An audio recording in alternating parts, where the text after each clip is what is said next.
আসসালামু আলাইকুম। সকাল সকাল ছাদে উঠে গাছগুলো দেখতেছিলাম, কি অবস্থা গাছের।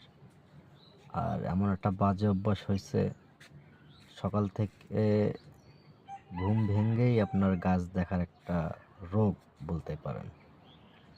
কেননা গাছ না দেখলে ভাল লাগে না। এই জন্য ঘুম থেকে উঠেই আগে গাছগুলো দেখতেছিলাম, কোন গাছে পানি দিতে হবে, কোন গাছে পানি দিতে হবে না, কি অবস্থায় আছে, এই আর কি দেখতেছিলাম টুকিটাকি।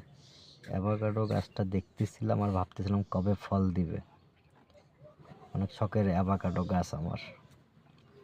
তারপরে মোটামুটি সব গাছে দেখতেছিলাম। জলপাই গাছটা মোটামুটি ভালোই ঝোপালো, কিন্তু জলপাই নেই।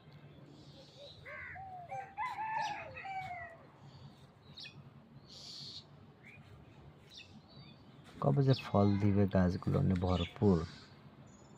সবাই মিলে দোয়া করবেন, ভালোভাবে যত্ন নিতে পারি গাছগুলো।